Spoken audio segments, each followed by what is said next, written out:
the Russian regime were like, okay, we don't want to see this here because it's not like a super homemade, super Hungarian product. So they basically banned professional wrestling here.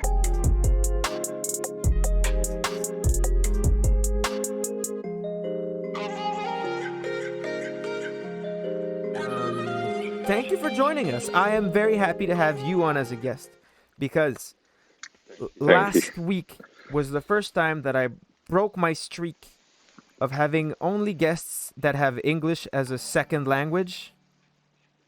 So I'm Oh, trying to avoid native English speakers here so that I don't feel bad when I mispronounce words like when I say things like okay, Harrows gotcha. of Hungary, which I have said 4 times when we were watching a match earlier. Um, Perfect. so how's it going? How are you? Well, first of all, hello for everyone, and thank you for having me on your show. Actually, I'm doing super great. How Awesome. you doing? Like, long time no talk, right? Right? More than a year. It's crazy. It's crazy, and it's been over a year, and it doesn't seem like it's stopping. Things are getting better, but it's still very bleak. I had a rough day in terms of dealing with that. I don't know. So how are you? How is you're in Hungary right now, correct? Yes. And So how is Hungary in I terms of was born wrestling? and raised in Budapest, Hungary, Cool. and I still live here. So the situation here is like pretty chaotic, Yeah. because like the government tried to solve the things in a pretty interesting way, which leads into random curfews and law restrictions. But it is what it is, like we try to max out the opportunities we can train, Hold on. even in I think gyms we and had even an in the ring. echo, though I may have fixed it. Did I fix the echo? Are we good? Please keep talking. Sorry. So like everything can be solved in Hungary. So because we have like official competitors license, we can train. Yes. So we can still do powerlifting, pro wrestling, and even grappling. That's fantastic. Yes, it is. I mean, we feel so lucky. I mean, there are positive sides if you live in the middle of nowhere, Yes. and this is one of it. So this is like so another reason I wanted to have you on as a guest is because like and I was just saying this before you called, like the most interesting part of the world of professional wrestling to me is watching like a scene grow, right? Basically, Yep. people coming up in places where there's no culture of pro wrestling or like it's not a thing True. and then or there's a like very small one and it doesn't grow. Whomever is in charge of pro wrestling in whatever country is like being very conservative and refuses to take risks and is not actively trying to let more people know about pro wrestling or join into the modern culture of professional wrestling, which I think is very much the case for Yep. how you started. So, like pro wrestling was a pretty big thing back then, Right. even before the 40s here in Hungary. A lot of national champions, like amateur Greco-Roman wrestler, went to pro wrestling to get some extra money and also to travel the world. And basically, that was an escape from the middle of Europe Yes. to the West, to Germany and all these places. And after all the regimes, like the Nazi regime, then the Russian regime, were like, okay, we don't want to see this here because it's not like a super homemade, super Hungarian product. So they basically banned professional wrestling in Hungary. They banned it. Yep. So what year was it that pro wrestling was officially banned?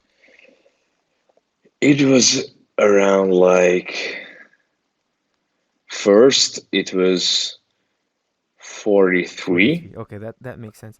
and then around like in the 60s. Wow. So are Yeah. there still like I guess you must know the names of the before then like famous Definitely. Hungarian pro wrestlers from the Yes. 1940s. And is there So footage of that? Can you see it? Yeah, I've got a lot of footage because I have a mission to do a huge research, Yes. Okay.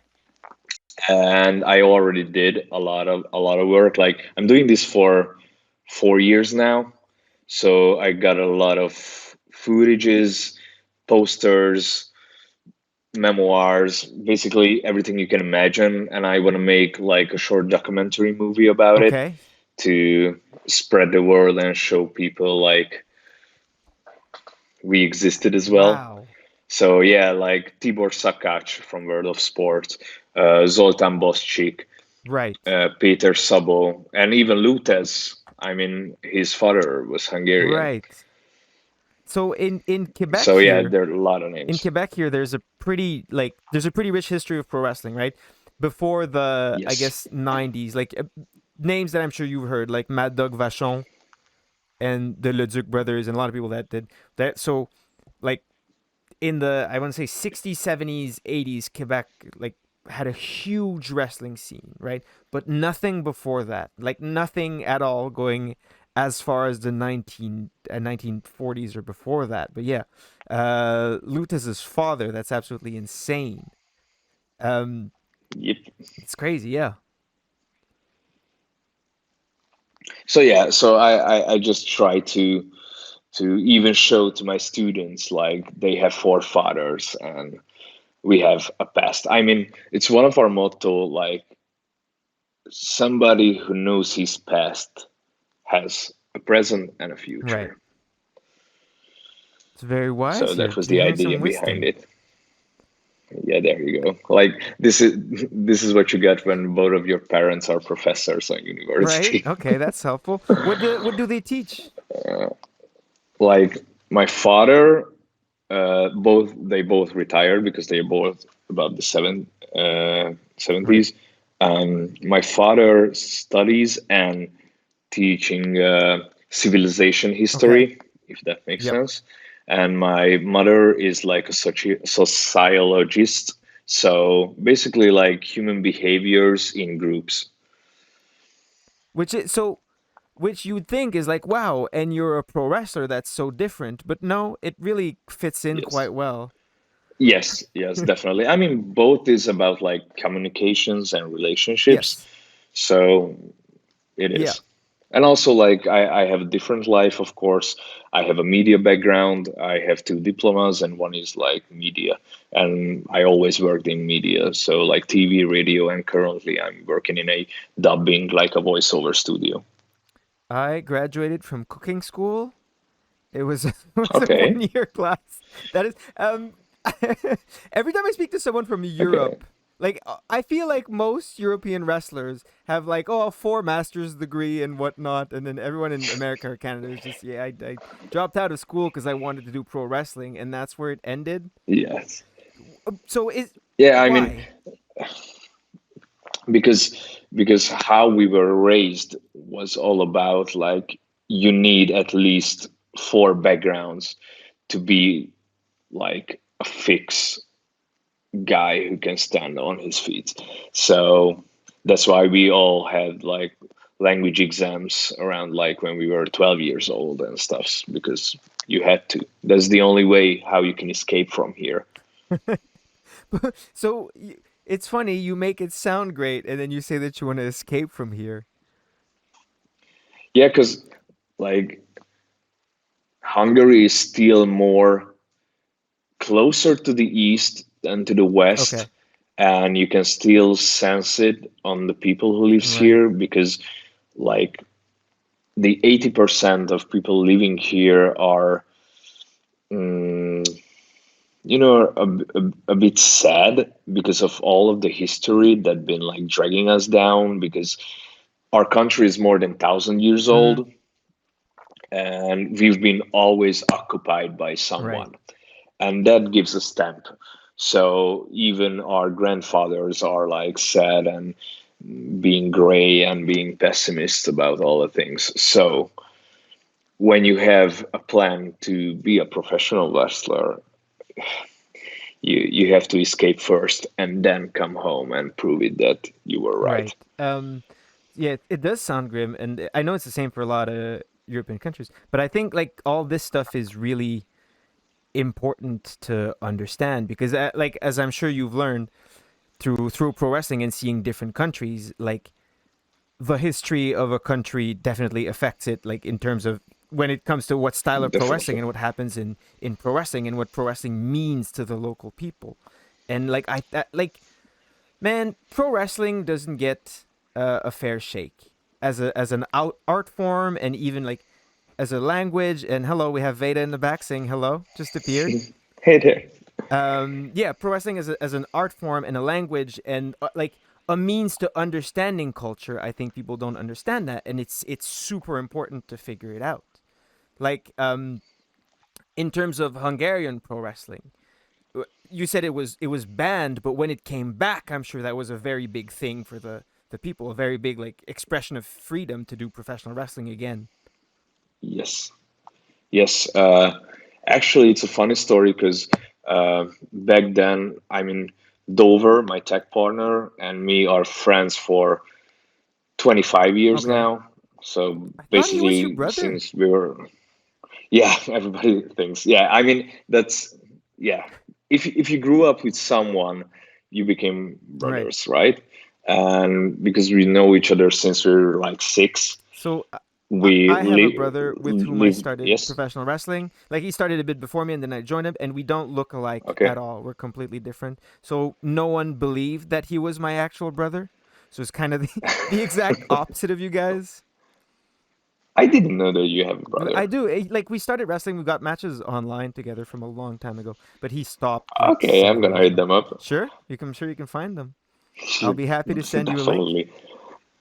Yeah, sure, sure. But Please, yeah, please do. sorry, you were saying about wrestling coming back. S- Yeah, so we figured out when we were like around, I think we were around like 10 and 11, and we played on PlayStation, a WWF SmackDown Mm-hmm. game. I think it was the first one. We figured out like, okay, this is something crazy. I mean, how can human beings survive those things and like make it look so cool? I mean, this is insane. We were always into like Mortal Kombat and all these stuffs back then. So we always liked these super action thingies.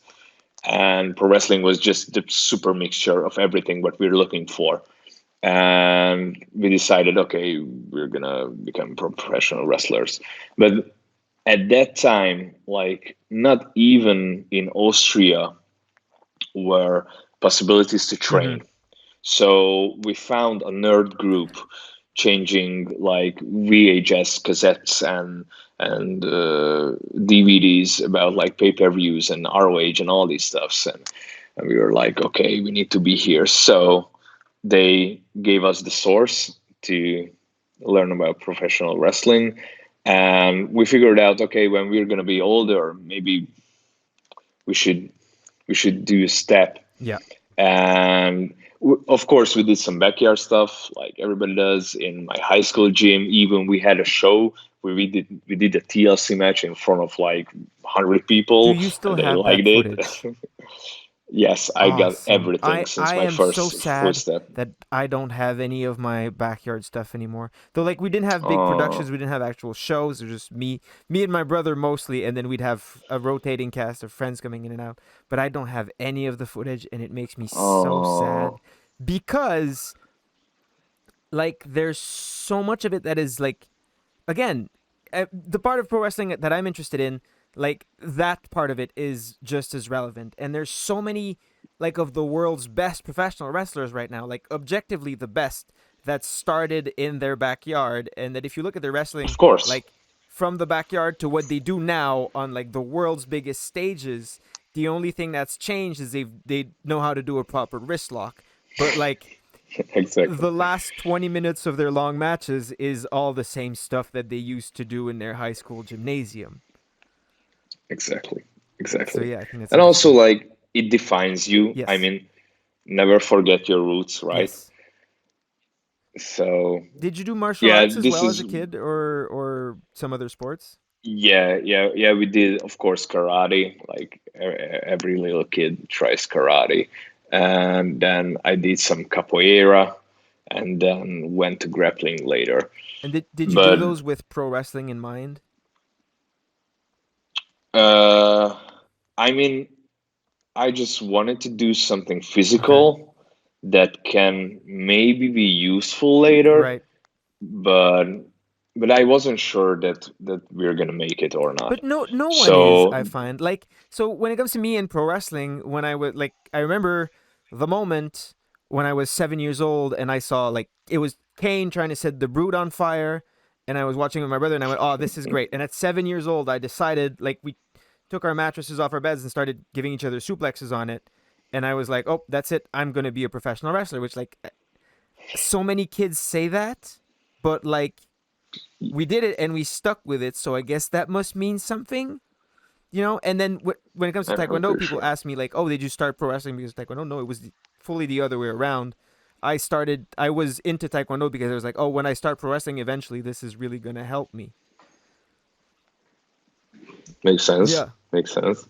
But it did help, it right? it absolutely helped. However, there was no way for me to fully know that as a 7-year old, because pro wrestling Yeah, is a there very you go. low percentage gig.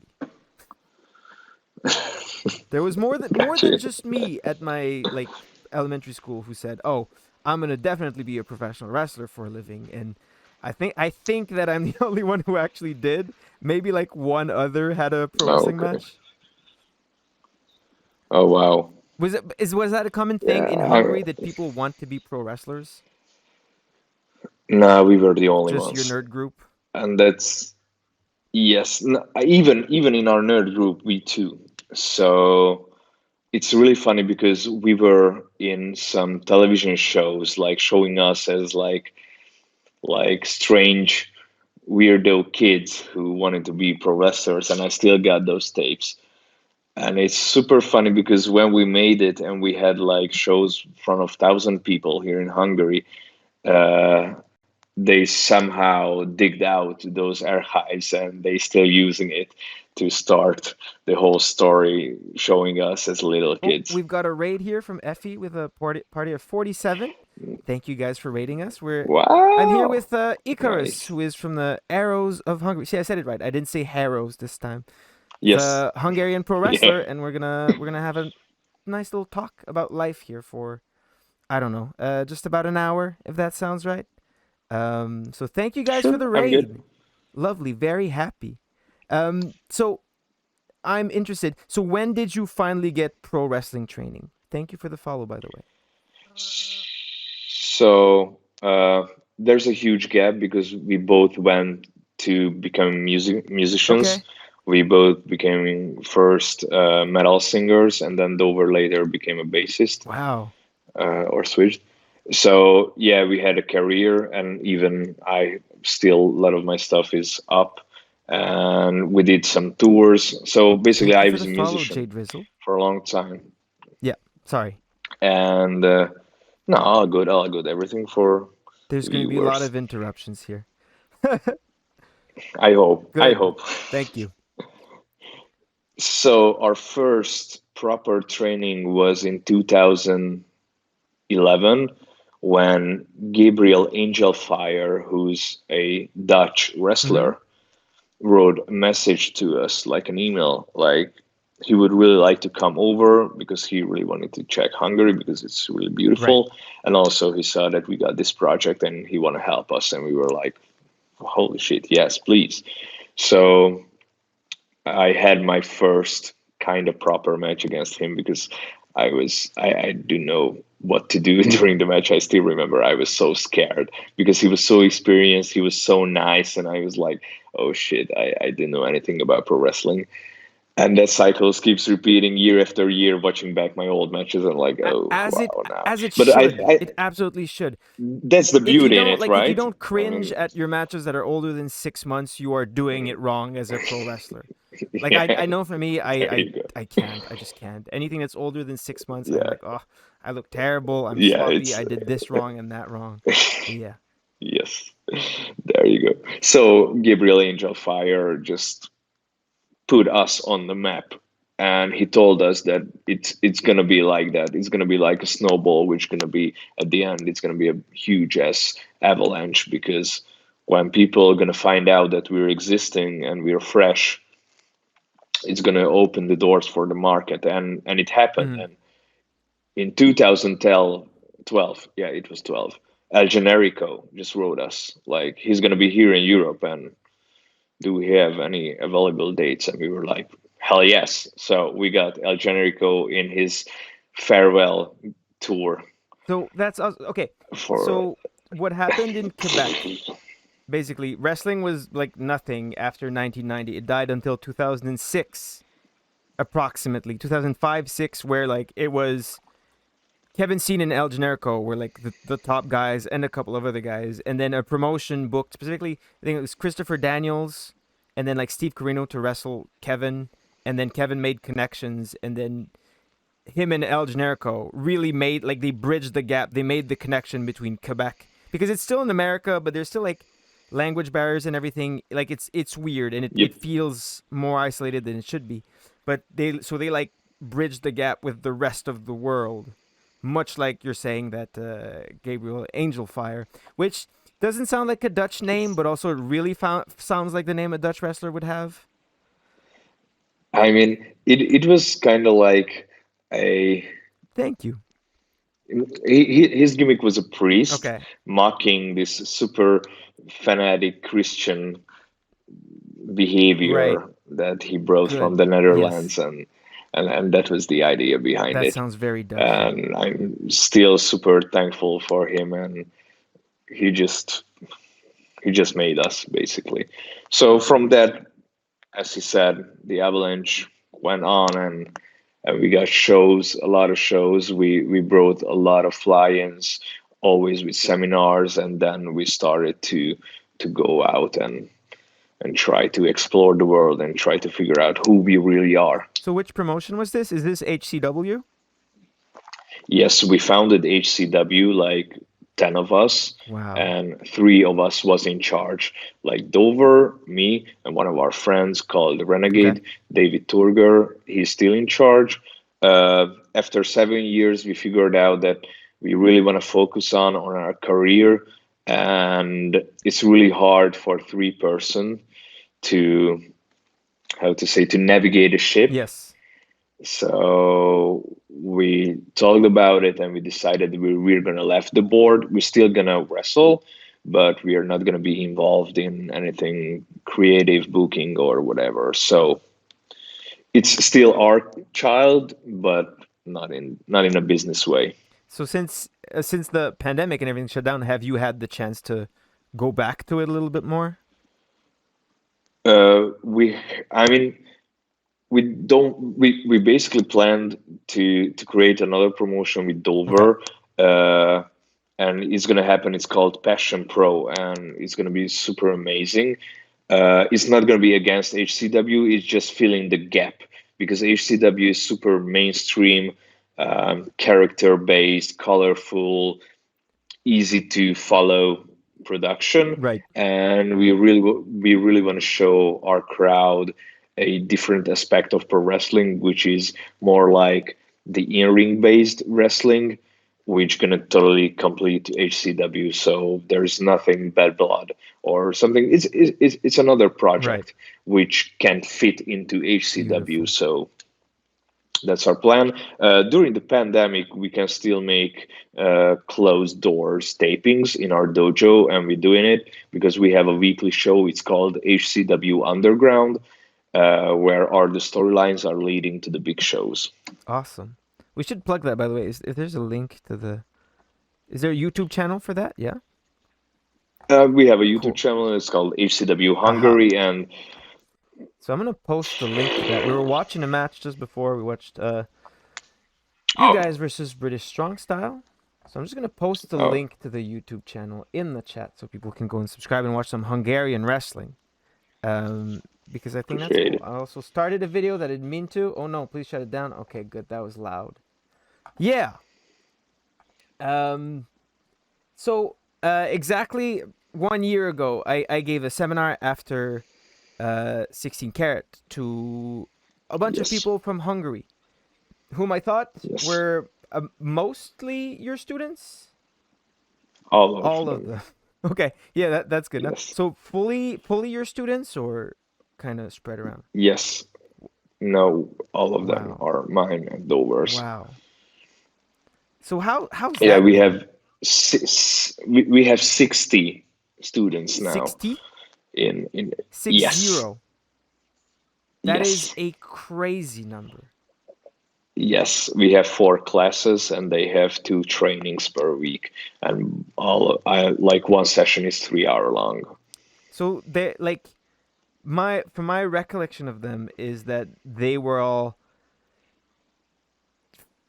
for coming from a place that has such a small scene. All they seemed very seasoned and experienced. We try to do what we can do. You know, it's uh, we call it the East European anger. Okay. That this is how we were born. We just wanted to show the Mm-hmm. world that we're existing, and that defines our in-ring, our everything. That we just want to keep pushing and pushing, and we don't want to push anyone out from the picture. We just want to push Good. ourselves. So one of the like my main reproach to from like most pro wrestling schools that I see or from most pro wrestling training that I've taken is that it gets too far away from the practical, right? So like the goal of pro Mm, wrestling, the act of doing it is the act of having a match, and then a lot of places will get too far from the like too far from the practical and too into the theoretical and too much into isolating separate gotcha. exercises and what should be rather than focusing on what needs to be and then what will be when you wrestle. um I am not surprised that you coming very much from like a backyard and starting wrestling yourself. I think you understand that, and I felt like that was Yeah, reflected yeah, in your students. Is that something you actively try to do in the definitely. training? Yes, definitely. Like we plan everything. We always refreshing the knowledge base that we try to use. Like, for example, for the intermediate class, the exactly at this moment we're learning now how to build the momentum, uh, and we are getting the structures of the matches. Cool. And I'm still using your advices, what we get from you in 2018 when Dover and me were there for a week in WXW at the academy. And after our match, we sat down with you and AJ in the back and talked about the structures and all the stuff. So we're still using that. So I'm so happy to hear that. I recently another project that I want to plug, which is Training Day with Shane Hawk, that was just posted on the IWS YouTube channel. But regardless, Shane Hawk is the other coach along with me at the IWS training centers, and he has a short series where he talks about training, and he asked me specifically, like as part of his questions, where what advice would you give to your to a young you as a pro wrestler? And for me, it was definitely like learn and understand structure and how to apply it and like follow it and like understand that it's the most important aspect of professional wrestling. Like what Yes, you decide to do is more important than what you can do because you don't have to be able to do exactly. everything, and that's the beauty of professional wrestling. And it makes me super happy to hear that like that has an influence on people. And like yeah, Definitely. when I do seminars and stuff, that is definitely what I try to focus on the most, and I'm glad it left an impact. And I know that seminars, like in the way the wrestling world is right now, they're very important, and that's how knowledge, like it's kind of how knowledge gets transmitted internationally, and I think that's Yes. why I enjoy doing them. That's why I think they're so important. What are some of the other seminars you've done that have left a lasting impression? With Nigel Ooh, McGuinness, when was that? it was it. Wow, 2016, Mm-hmm. I think, uh, with Dub X Dub, and that was a really good aspect of how to approach pro wrestling in not a super theatrical way, but Yes. more like you actually want to Right. fight. which makes sense, right? Makes a lot of sense. uh, yeah. Also, with Sami Zayn back then, the body language, Yes. So El how to Generico do was stuff. a Yes. master at that, and early in his career, that's really what Oh set him yeah. apart. Like we've been watching a lot of old IWS, which is where he basically started, where El Generico started, and he was always his like whenever he had storylines or in his matches, he was always the underdog and really like uh, doing some crazy stunts, which was necessary, but like how he sold and how he like the in between and his body language and his overreacting to everything is really what set him apart. So yeah, I'm glad you learned that from him because there's no better person. Yeah, he was way ahead of his time. I'm pretty sure Absolutely. with all his knowledge. Also with Gangrel. Gangrel. Also, it was yes in Germany Thank you, about Kool-Aid like Man, for the follow. the differences between like old school, like back in his day style, Yes. and nowadays, even backstage and all this stuff. That was really really useful. And of course, our next head trainer, main trainer, was Tommy End, Okay. Alistair Black. Aha. So we spent years with him and still watching our matches, and I'm still in contact with him because I'm working for his Black Mass production with my uh, graphic designer mate Eric, who did basically everybody's merch now on the Awesome. market. And we have also the brand, which you're gonna be Yeah. involved, right? Uh, Do you want to so take a yeah, minute to Alistair talk about Black. that? Yeah, later we can totally talk about I meant it. right now, since you just brought it up, Or right now, yeah. we'll get back to Okay, everything okay, else. sure. So we figured out that we're gonna make a brand just for fun and creating clothes after like how we feel ourselves at that moment. So there's no specific gimmick. Like one will be black metal, the next is like minimal techno, and so whatever. Basically, what we feel, right? And it's wrestling based, but everybody can wear it, like even outside of wrestling. And now people are getting into it. It seems like our first drop are basically totally sold out. The Awesome. second got hit by the COVID, but still our hoodies and the beanies are sold out. I even got a beanie here. Yep. So Awesome. yep, it's called Ring 27, Y27? and yeah, Ring Why 27. why is it Y27? Why So that number? uh, who? It's a hard one. Uh, I can like that's the number that follows me since Okay. forever. I'm not this spiritual Right. guy at all. I mean, there are some stuff that can be, yeah, surely, definitely spiritual, but this number is always appearing in funny situations, and I'm pretty sure my mind is also focusing it on that, so I'm searching this number, The but still it's these funny, and these I are really just questions wanted to to which we use will it. never have answers. But if it's Yeah. significant to you, that's the most important. A lot of famous musicians died at 27. That's also very true. Yep. How old are you, by Yep. the way? You're older than I, 27, right? Okay, yeah, good. I'm 32. Good. Then we're fine. The next hurdle is 33. That's another very hard age, and then after that, we're probably going to be good to go to the late 80s.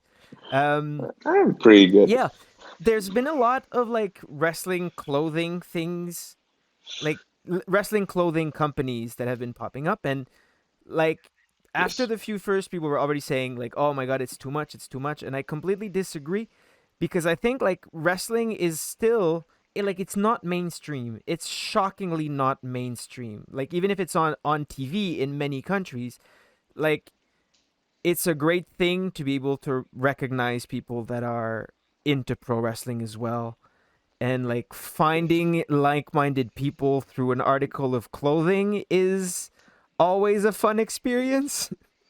And like you and I right now, you're wearing a Carl Gotch t-shirt and I'm wearing it's Yes, an sir. Everlast shirt, but it's a DDT shirt as well, so constantly Yes. wearing wrestling clothing. And I love, I don't know if it happens to you, but you'll see someone with a Bullet Club t-shirt and you always get that moment of, oh, cool.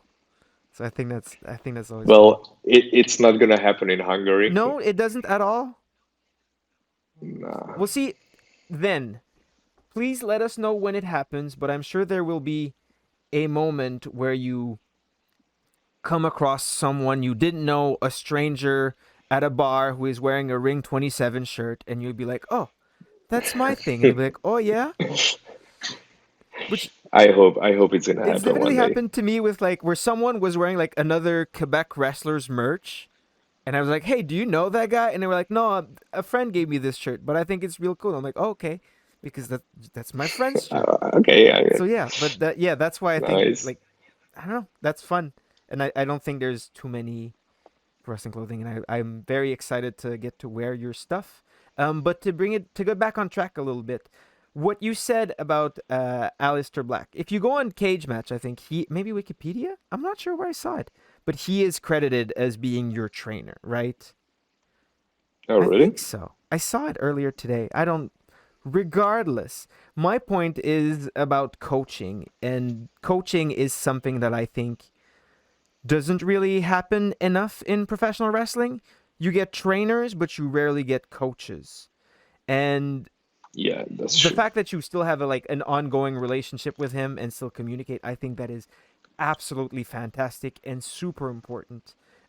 I mentioned having my like starting wrestling with my brother, and like part of my success in professional wrestling is definitely to be credited to him because you have like I've always had someone that I trusted to like give me their honest opinion with my best interest at heart on like if I had a bad match he would tell me, if I had a good match he would tell me, and it would always be like clear and honest. And now I have the same relationship with Veda where I fully trust her to tell me what works, what doesn't, what to do. And you I believe that you and Dover were pretty much the same way. Like I've seen you guys interact and I know you're very Definitely. honest in your opinions for professional wrestling.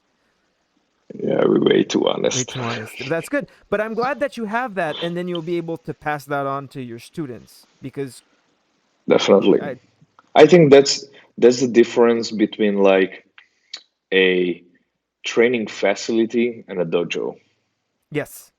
if you Yes, know what I I mean. so I Like, know exactly what you mean, and it's a conversation that I have right? all the time, and I'll get back to it in 1 second. Hi Fred, how's it going? What wrestling have you been watching? We'll get to that in a second.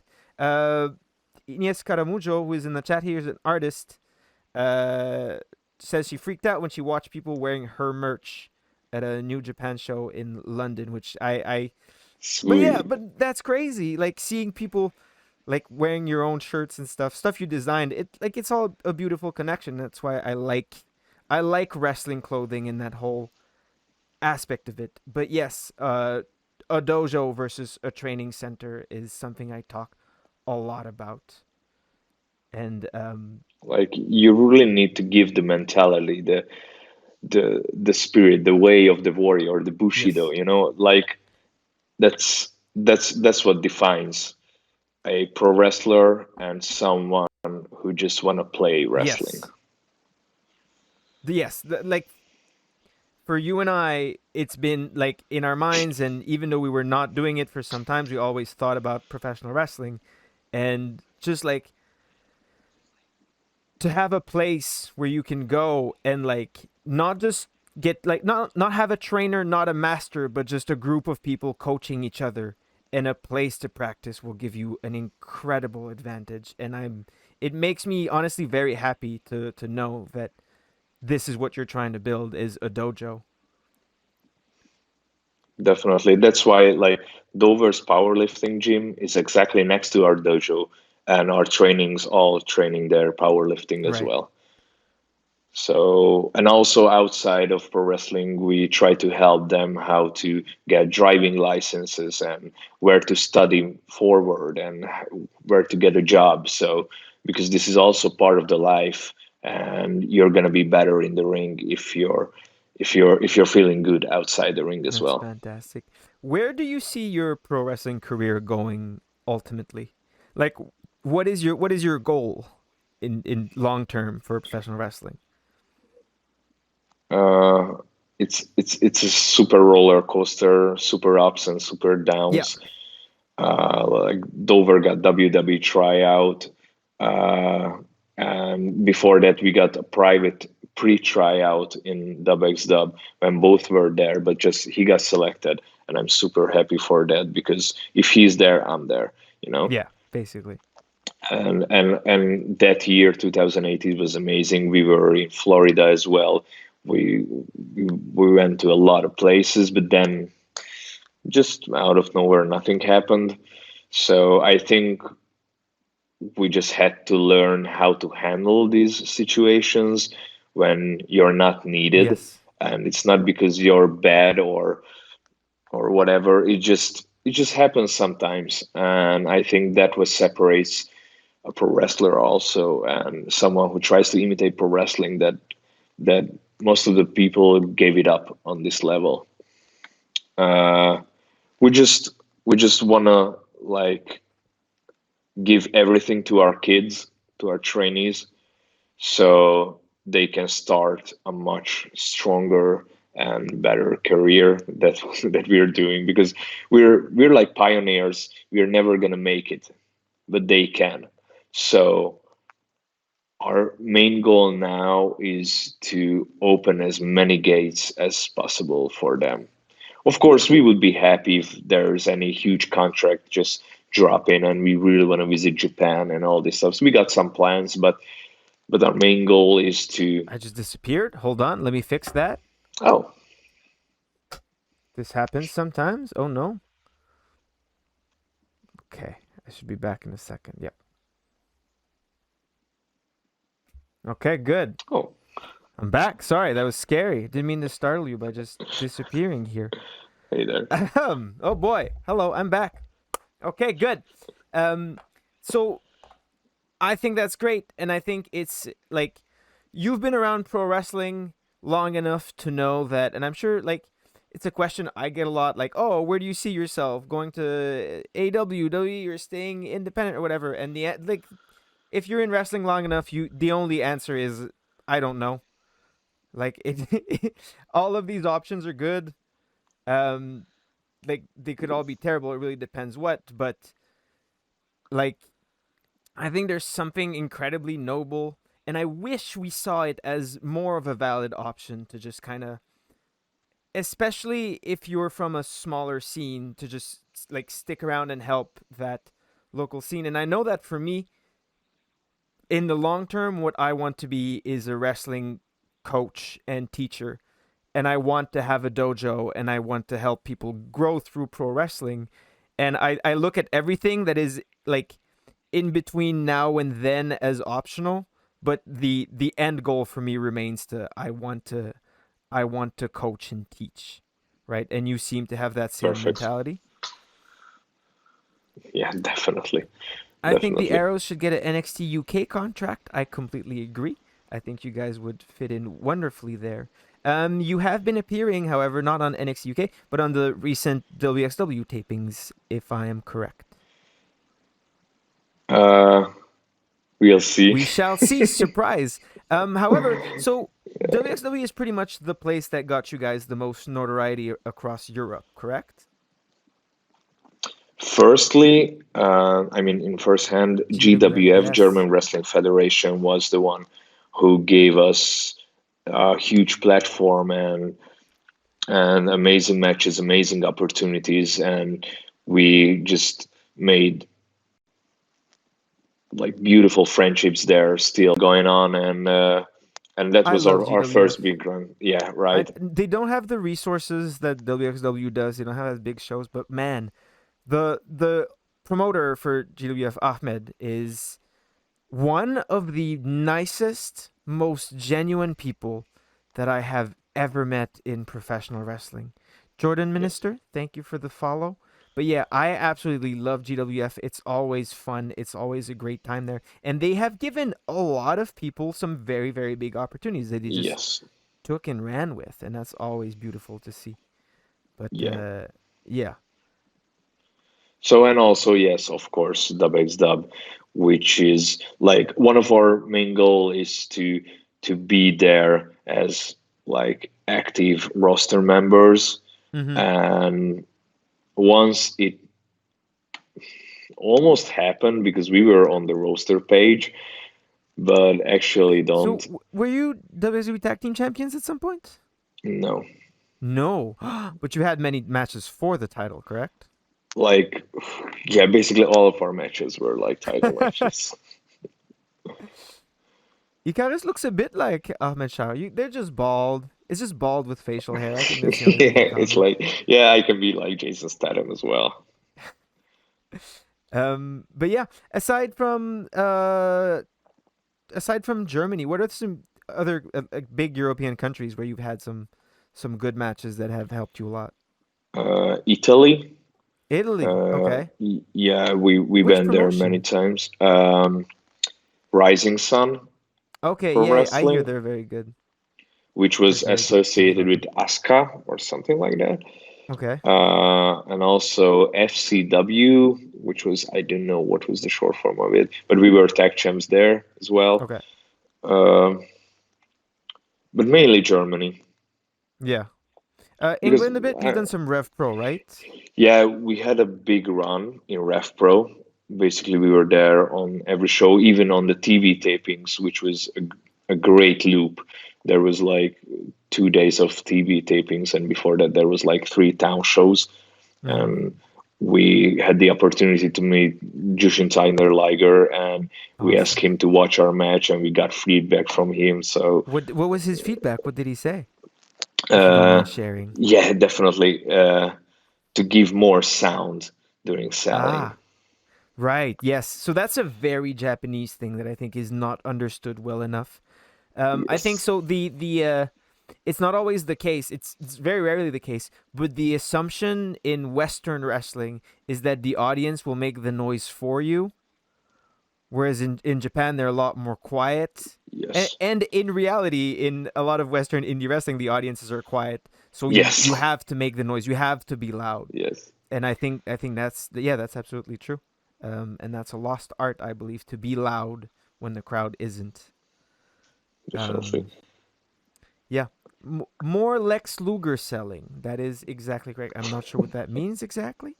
I'm not a Lex Luger guy. I cannot tell you a single Lex Luger move except for like a Luger clothesline and a press slam something, I Yes, believe. definitely. Gorilla Press. There we go. Okay, Gorilla Press. Was that him? Did he call it the Gorilla Press?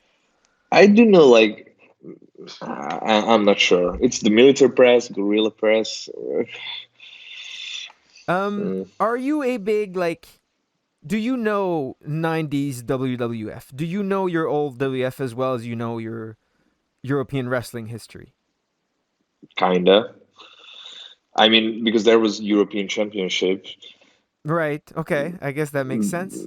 but European history. Yeah. Well, European wrestling, Hungarian wrestling. Was there WF on TV when you were growing up? No, not at No. all. I mean, you could like hack your TV system and watch some WWE Mm-hmm. on German Yeah. channels, and basically that's it. And there was a time when there was WWE on TV, and they came with a house show for the first time. It was 2000 like 30 or something, and it was a full house. It was the second successful show on their tour. Yeah. um, but then I think the contract has expired with the TV channel or something like that, and it just disappeared. And since then, there's, uh, I mean, yeah, nowadays are getting back again Well, now on through one the of our internet, TV we can get channels. it pretty. But like, yeah, there you go. But it's still like pro wrestling is still a subculture, Yeah. so it's never gonna be that popular. It's crazy how influential that is to a place having a pro wrestling scene. Like whether or not it was on TV is highly influential on if it started happening in the '90s or like after WF pretty much bought out everything. If wrestling kept happening, like I think so. There's something with Germany where it was for a while and it was completely canceled, and so that hurt wrestling for a long time. So it became super subculture, which is why like it started pretty much with deathmatch wrestling and then grew into proper wrestling. Yep. Also, it's a fun fact, just a quick addition that like many of our fans are watching HCW, but they don't watch WWE. Right. So that's interesting. Yep, yep. It's really interesting. Um, someone says Chikara because there is an Icarus from Chikara, but that is not who we're speaking with. Yes, I know. We're speaking with No, Icarus from Hungary. Um, yeah, that was a bad name choice back then, but I like we didn't thought that we were gonna make it what would to you an guess international is level. the percentage of active working professional wrestler that regret choosing the name that they did? Because I'm gonna guess around Yeah, 50% at who least. wish they weren't called Fire Dragon anymore. And it was similar here in Portugal. Yeah, started showing on TV in the 2000s. Yeah, and then of course it was impossible to have wrestling before that because no one even knew what it was. Um, something that I want to talk about because it's very important, and I want to hear it from you because you've traveled all across Europe. I want to know which European country, in your opinion, has the best food. Um, that's a hard question because I'm not a gourmet guy. I mean, I'm a chicken rice guy who's just getting a spoon and just go for it. Right? But if I have to say, like, It is just like an old email, exactly. it would be Italy. Italy. Yep. Uh, I really like their pastas and all this stuff. pizza and pasta, yeah, which ironically is not like the it's not the expensive food in Italy. It's the peasant food is the No, of pizza and the course. pasta. Yes. Tell me about Always the simple foods are the right best. in America, ribs and chicken wings are the best you can get, and that's and shrimp and stuff, and that's exactly what you were just able to find if you were looking around. Tell me about Hungarian food. I know a tiny So bit it's a about Hungarian food: sausages, okay. What do you know cabbage, about it? Yeah. chicken Okay. paprikash, Okay. Goulash. goulash, of course, goulash. A lot of Yeah. stews, So a lot of hearty yes, wintry foods, yes, right? Hungary gets quite cold, so it has yes, similarities with Quebec in that it's a lot of like a lot of Quebec food is things that keep during winter: cabbage, potatoes, beans, and yes. pork. That's basically, and then you cover it out in And maple also, syrup here. which provides you a lot of fat Yeah, and a lot of energy. exactly. So yeah, we eat a lot of sausages, a lot of meat, everything including meat here in Hungary. Like we eat meat with me. That's just because we were a nomad people who carried around their cows and always living from hunting. It just stuck with us. Peasant food is the one true food. I completely agree, and this is when I go on a rant about French cooking and how dumb it is that instead of just serving the animal to you, we're gonna separate the flesh from the bones, boil the bones with vegetables, reduce them down into a sauce, and then serve you the meat with no bones covered in a sauce made from the bones, and then cut it with a fork and knife rather than hold the goddamn piece of meat and eat it like you should. So There that's we my go. rant on meat. That's I'm sure you enjoyed that. Yeah, best Hungarian dish in your opinion? Ooh. It's called Székely Káposzta, which is uh, kind of Seke like kaposta. cabbage. Yes, kind of like cabbage with meat, Aha. with, Is with, it like with, with grinded stuffed? meat. Yes, Okay. Yeah, yeah, yeah. That sounds. that's a really good one. I think I'm glad you guys cook with cabbage. Cabbage is super underrated. It's a huge part of my diet. I eat a lot of cabbage. Do you still eat a lot of Okay. cabbage in as part of diet food? I eat a lot of broccoli. A lot of broccoli.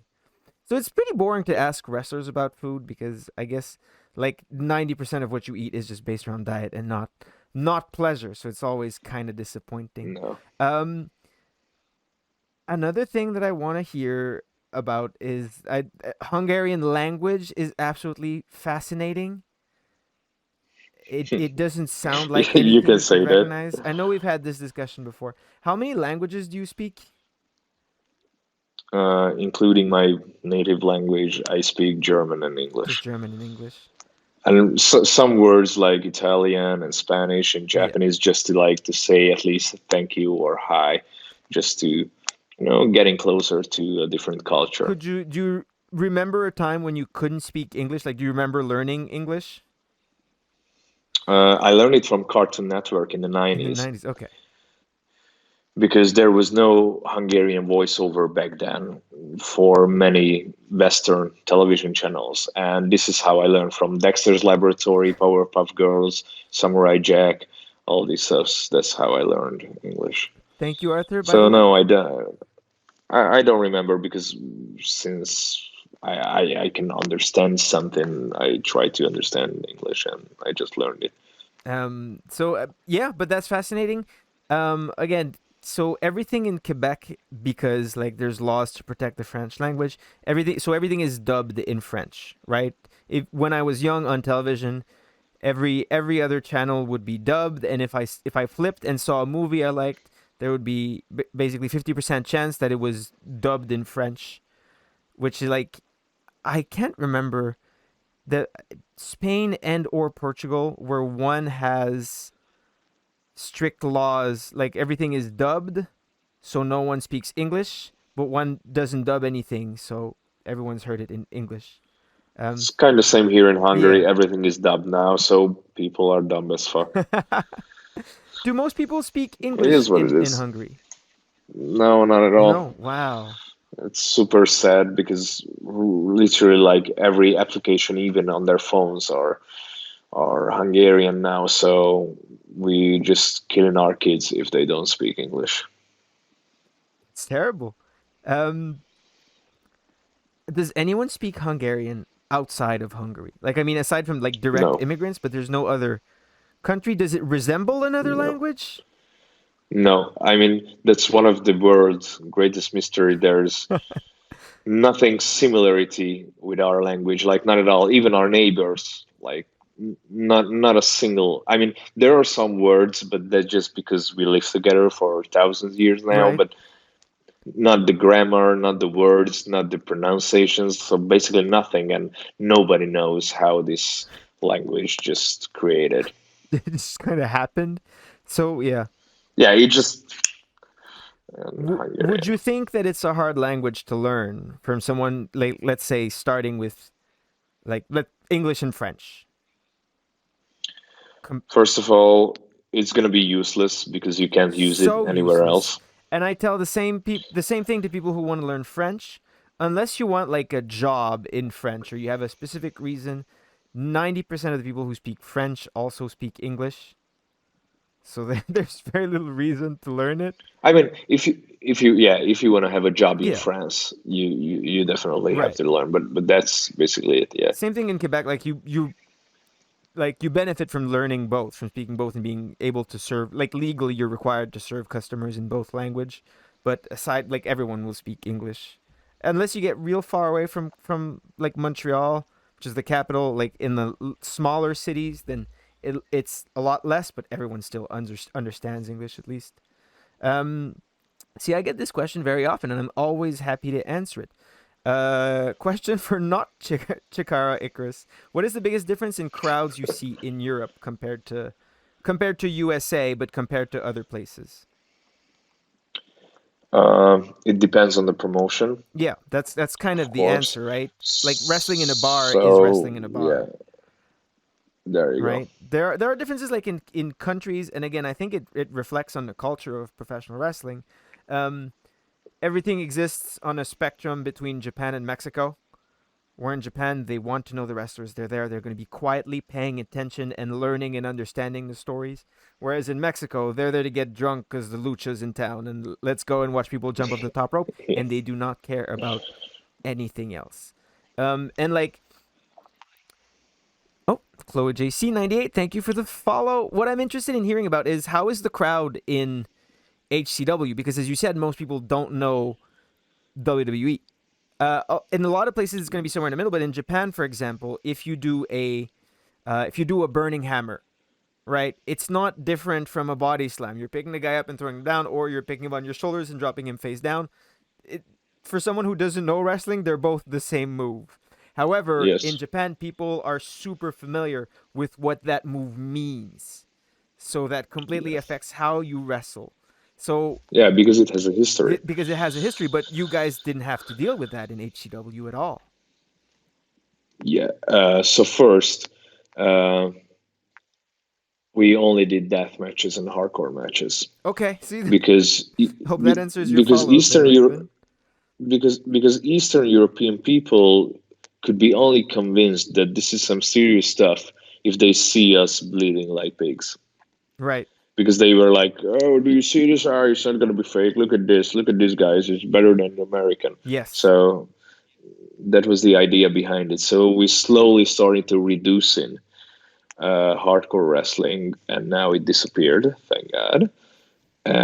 Wait, And so you say thank God, but so you did quite a bit of deathmatch wrestling. a lot of death matches. Yeah, my back looks like a car fuel. Yeah. As is common among deathmatch wrestlers, to be covered in scars. But so you did deathmatch wrestling reluctantly. Is that how you felt Yep. about it at the time as well? Where you're like, ugh, I don't want to do this, but I have to? I mean, there were a time when we were like, okay, let's just maximize out this shit and just do every crazy stuff that we can do. Especially my brother Dover, he did just so many stupid So shit what was the for the craziest crowd. one so that I have a good thumbnail or a good teaser clip for this?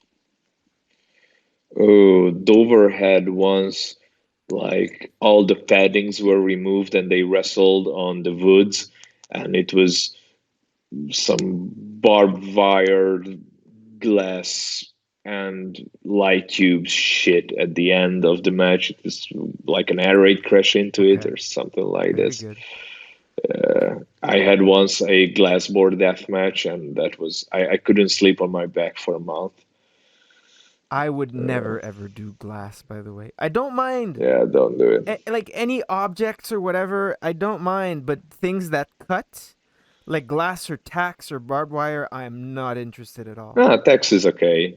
I don't I like was them. I still don't want bumping it. it. I know that like it feels fine. It doesn't hurt and I'm not worried about the pain. I don't want it. I don't want to be poked and Gotcha. pierced.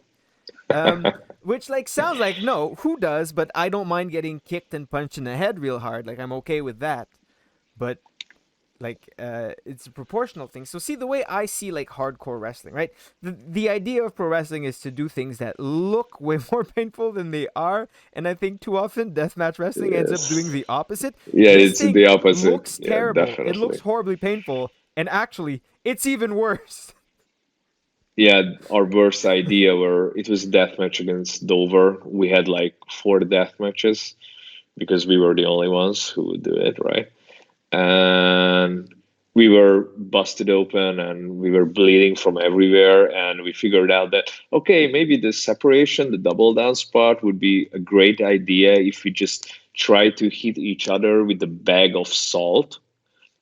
It was a huge bag of Yes. salt, like a 10 pound big bag, and we just squeeze it above our heads like in a test of strength thingy until it just the sack just blow off and we were covered in salt, and that was the worst pain I ever felt, and we were like shaking and oh shit, we regret every fucking idea. Oh no. Yeah, yeah, Insult. that was the Okay, worst. see, but then you're like you're tempting fate at this point. That's on you. Like pro wrestling is controlled, and you have a general idea of what things would feel like. But when you start bringing things like salt or vinegar or like you never know. You absolutely have no way Yeah, of controlling this stuff.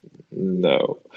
No. So we slowly reduced it and showed people different kind of matches, comedy matches, tag matches, intergender matches. And slowly, like now we're at 11 years now. Now they starting to get like what this is all about.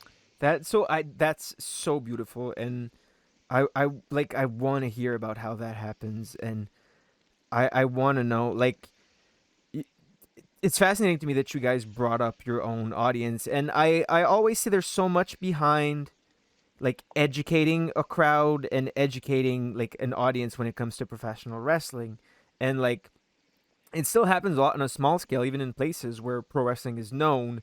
You'll often land in front of a crowd that somehow has never seen it. Like the promoter is connected to, let's say, a band, and then the band just sold a lot of tickets or whatever. And then it's your job as a wrestler to educate them properly. And I think, like, to me, that's what makes someone like an objectively good professional wrestler. Right? Like pro wrestling is subjective. You can say like someone's good or someone's bad, but what makes someone objectively good is they've done enough pro wrestling to know what is going to work, because they're going to teach them what works and what doesn't, and it's going to be their way, and that's what makes someone an objectively good professional wrestler. Yes, definitely. Right? That all makes sense. Something I hear a lot as well, and something that like people who complain that where I live there is no pro wrestling, like there's no pro wrestling school near me, there's nowhere I can go, but I want to become a pro wrestler. What should I do? You've lived it. What is your answer to that question? Just go. Just go. Good.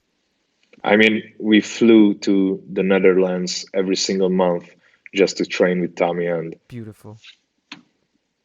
Just I go. mean, you want to do it or you don't want to do it. I mean, that's the two option at the end of the day. You can. I always say this is also like an Eastern European mentality. Like life is not black and white. It's great and there are shades, but at the end of the day, yes, it is black and white. Yes, that is very Eastern European. Just go. I love that. I absolutely love that. Um, and then other things that uh I want to ask about specifically. Before we go, any imparting philosophy, anything specifically that you want to tell everyone? Oh, before we get to add, because I just remembered the very specific question that I want to ask. So, I another thing that I find very fascinating is what people learn through pro wrestling. That is not like just how to have a match, how to pro wrestling. Like you have a bunch of skills aside from pro wrestling that you learned and went to school for. But aside from the pro wrestling, is there anything important that you learned through professional wrestling? How to handle different kind of people, because that's really important. How you handle situations, how to carry yourself, how to carry others. I think that's super important because it's really useful outside in the real world.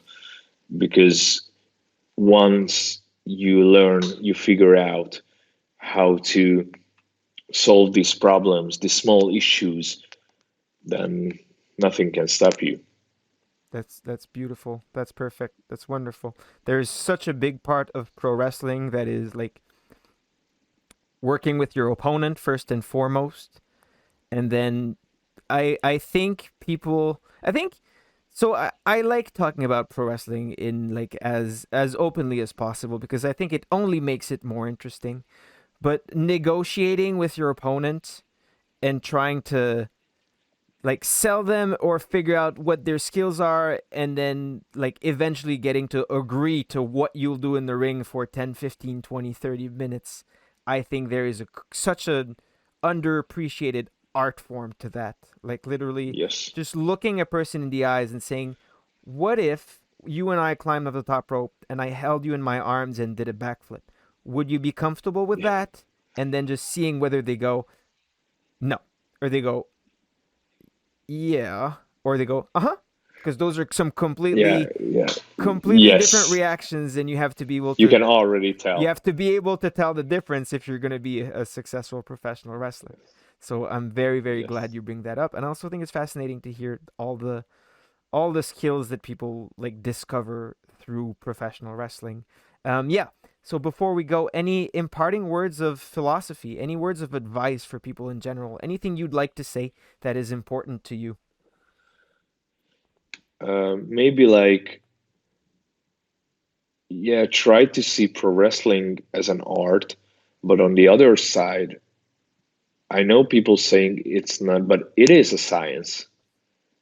And I'm really happy because you were the one who highlighted this path to us, that if you can see the structures, the small details, at the end of the day, it's really a science, and you can learn it.